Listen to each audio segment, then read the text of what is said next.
So you really do have the ability to move between rooms in Arcane. They're definitely different from the rest. You're the entity that we saw before in the central room. Correct. But it would be better if you don't ask silly questions like who I am or what I'm doing here. I can't answer what I don't know. You're different from the other shadows. Because I have awareness of everything around me? You could say that. I've seen more like you. They were locked in a prison. I tried to talk to them, but they were not lucid. Nor will they ever be as long as they're there.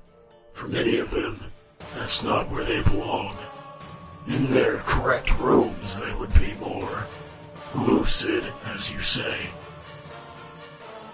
So I just need to free them? You can't release them. It would be impossible for you. The tower won't allow it. And you think that some bars will be a huge impediment? Idiot. What imprisons them may seem to be metal bars easy for you to bend and destroy, but I assure you, it's much more than that.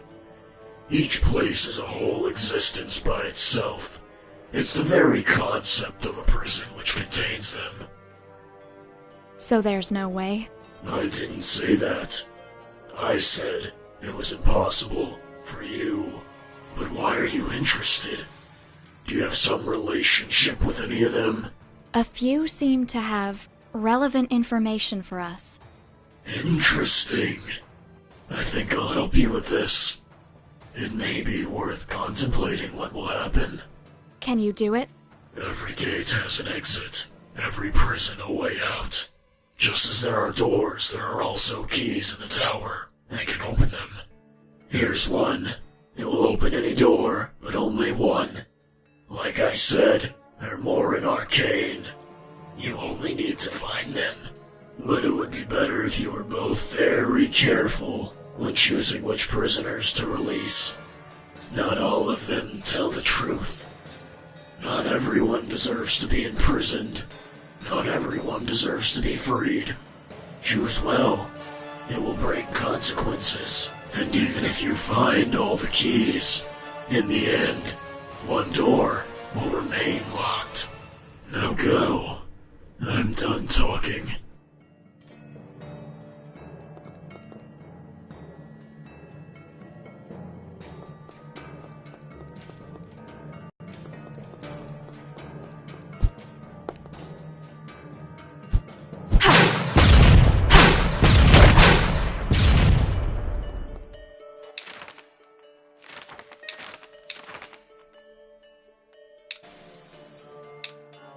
They say that 1 in every 1,000 people is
Azrael!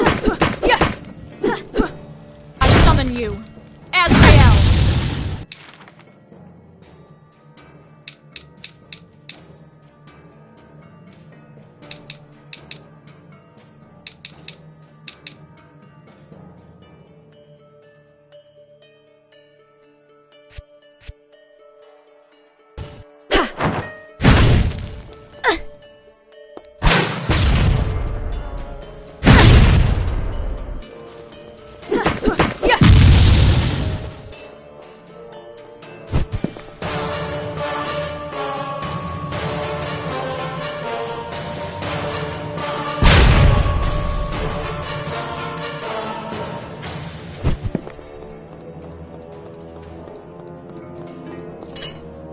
Nazcal entered the hall where the Council of Brax was taking place.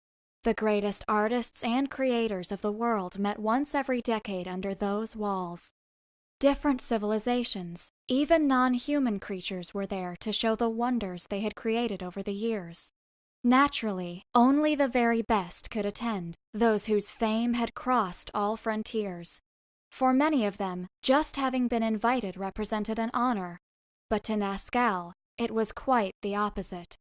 They should feel honored by his attendance.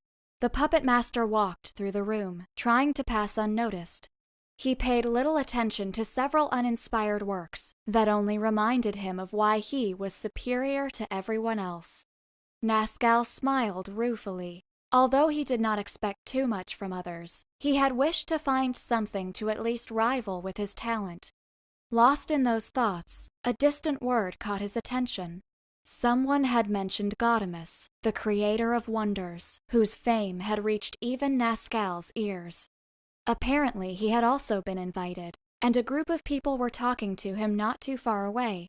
Interested by his fame, Nazcal approached him to share some anecdotes with a fellow genius. To his surprise, the legendary creator was much younger than he had expected, and was quick to shake his hand and exchange a polite greeting. Nazcal was about to ask about the works he was exhibiting in the council, when the whole room became silent. Everyone whispered that Gaudeamus had just arrived. At that moment, the confused Nazcal understood what they meant, and a chill of terror ran through his spine. The person he was talking with was not a living being, but a doll. Work of Gaudeamus was what he had heard the people say before.